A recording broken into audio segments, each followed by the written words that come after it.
Hey everybody, what's up? This is Kirby. Welcome to the channel. The channel is called The Process. And what we aim to do is just to give you a step-by-step blueprint on how to do steps in your life that'll make you feel more comfortable and more happy about the life that you lead and you live today. I know the next question is, who the heck is this guy? Who is this guy Kirby? You know, we've heard his name a lot on the passive money plan and things of that nature. But for me, I'm just an Army vet. I went to the Army at 19 years old. I got out of the Army when I was about 23. I got out during, unfortunately, the Great Recession before I knew what the Great Recession or a recession was in the first place. I couldn't find a job. I proceeded to rack up about $250,000 in debt with no job for about 18 months. I had to try to right size the ship and try to get my life back together. I had to volunteer to go back into the Army to deploy to go to Iraq to fix my financial situation. And then so I went through a process, a dedicated procedure that got me through those steps of surviving a recession and coming out on the other side of it. With going through this process, we also had the ability, fortunately, to retire my wife at 38 years old. We was able to build a multi-million-dollar portfolio consisting of real estate, business, stocks, side hustles, and what have you. So, don't forget crypto. You know, the Gen Zers out there will crush me if I didn't say crypto. But enough about me. What's the goal of the channel? The goal of the channel is to present a blueprint for you guys so you can have a step-by-step process. The previous channel that we had, it was just more of just us ranting and just talking about different situations. But I want to give you a step-by-step blueprint that's easy for you to follow so you can do some better things in your life and prepare for situations like the topic that we're about to talk about. And then with that, hopefully you implement the things in your life. You know, I'm going to tell you things that we did to implement them in our lives to come out on the other side of that downturn, especially during the great financial crisis, and then come to the other side and have a life of abundance, be able to do stuff, travel, take your kids out to eat, go have fun, and not have to worry about the financial stress of the day-to-day that the world is currently presenting you. So with that being said, y'all know what I'm gonna ask next. Please hit the subscribe button. Please hit the like button. Don't forget to hit that notification bell so you can see upcoming events, upcoming things that we have coming through the forefront, upcoming videos, so you can tune in, stay locked in with us so we can move on to the next endeavor. But with all that being said, let's get into the process. Today we're going to talk about a subject that's very, very important. It's not a fun subject to talk about. You know, me, I like to make fun of myself, but unfortunately, I'm well versed in this topic and this situation of how to survive a recession or how to prepare to survive for a recession. You see the news clippings out there. You see the Donald Trump news out there of tariff this, tariff that, costs are rising, people are getting laid off from their job, and being prepared for these situations. And it's a funny thing. An older gentleman told me, you want to know the difference between a recession? And then he said, a recession is if your neighbor loses their job, but a depression is if you lose your job. So today we're going to just try to give you the step-by-step process to prepare before we get deep inside one of these recessions and then we don't have the financial means to take care of the family that's in front of us. With that being said, just so you know, just a quick update in back history. What is a recession?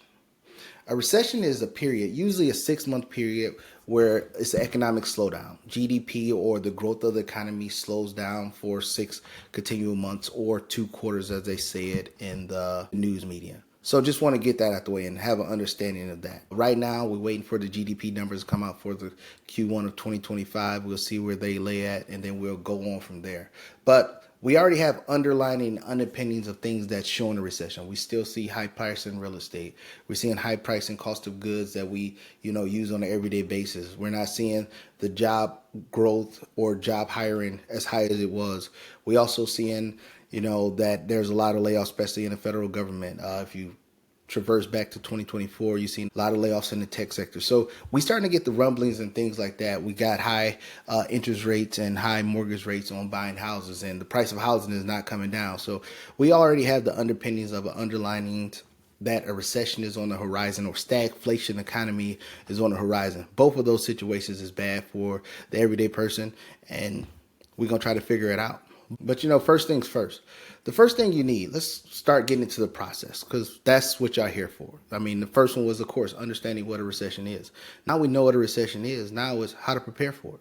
The key to preparing for a recession is preparing way before the news media outlet or anything tell you we're in a recession. Because once you're told you're in a recession, we're already 6 months in the game. We already seeing the undertones of what a recession is with the high unemployment and things like that. so we can start get prepared. The thing that people don't want to talk about, you got to have that emergency fund set up. You got to have that a cushion, big as you can possibly get it. Saving extra dollars. The rule of thumb is 3 to 6 months emergency fund. But say you don't have it now, just start stacking money as much as you can. Start stacking that away so you can start preparing for if the most catastrophic event happened in your life, that you can just have something to fall back on and help you somewhat weather the storm until we get to the other side of it. Stacking that emergency fund, and I know some people saying, hey, we barely live in paycheck to paycheck, but now it's time to really have an assessment of yourself and start separating the needs from the wants. What do you actually need to survive, to live? All the extra streaming service subscription. Maybe you can't turn I'm in Florida, so maybe you can't turn your AC down to 74, 68 at night. You gotta weather a little heat a little longer just to prepare to make sure you're getting the cost of bills and the cost of living and the cost of the everyday life a little lower, so you can have extra money to set to the side in case that catastrophic event of a job loss happens and you're not prepared for it. So we're trying to prepare and get you ready for that. And this goes in concert in unison with, preparing for the emergency fund or having an emergency fund. Again, you got to cut unnecessary expenses. You got to actually do what we call a recession audit. You got to actually do that B word, that budget.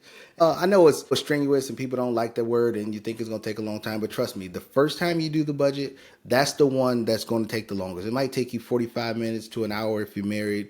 And then after that, once you get pay increases and things like that, the process of going through a budget every month is easy because you already have the line items there. You just need to adjust the numbers based on the bills that's coming in and try to figure out where you can cut, where you can move stuff, the stuff that you don't need, that you do need, and try to get that number trimmed down as low as possible. This is my favorite one. Number 4 is diversify your income. I know people always talking about cut. They always want people to cut. But at some point, let's be honest, there's only so much you can do. We're preparing for it, so we're not in a recession yet. So start thinking of side gigs and stuff that you can have so you can start upping that income so you can pad that emergency fund. You can get gig jobs, you can get the Etsy's, you can get the Ubers, you can get the Lyfts, you can get Uber Eats, all those different things. Or just come up with another side hustle there. I mean, in the next video that I show you, I'm going to show you one of the side hustles that we have we have running now. I mean, at first it started off as a side hustle. Now it's turned into a full-blown business. But that was just, different things. Look at nuances that's, out of the box of the norm of what everybody's doing. Look for things that's in high demand that people want, that people are not willing to do.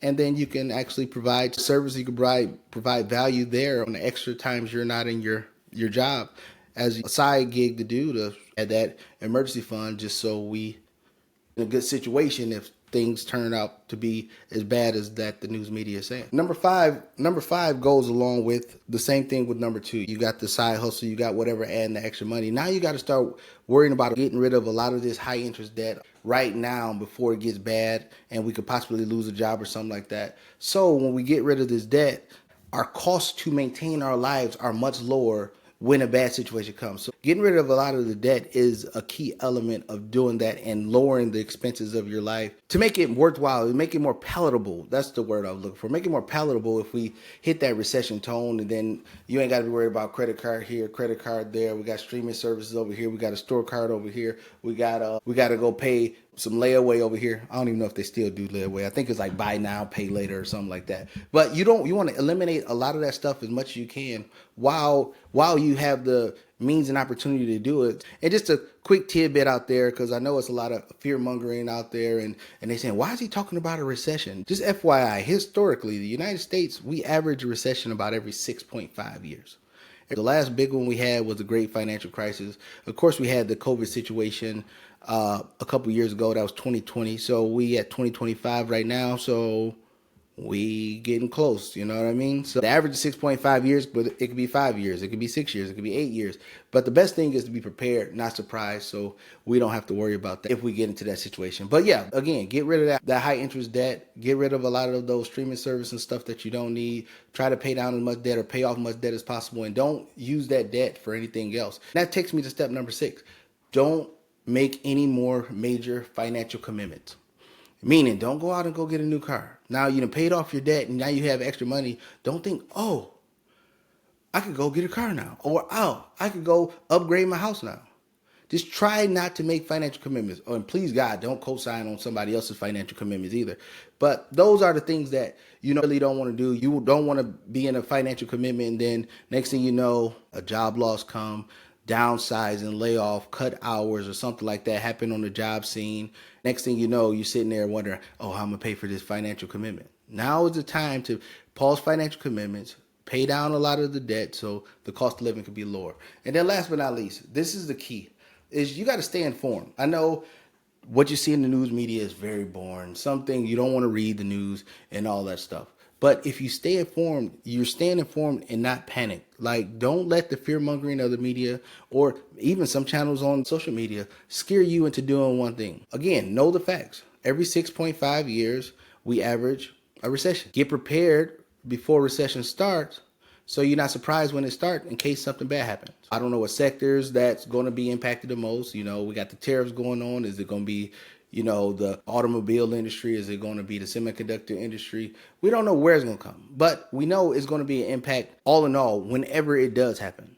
But I'd rather you be prepared now and then nothing happens and then you can cuss me out and say, oh, this guy had me saving money for no reason, than you not prepared and then saying, no, why didn't nobody tell me? Then it's going to be a bonus one for you. Slowly but surely start stocking up on essentials, because you know with the tariff thing going on, then so now prices are slowly increasing.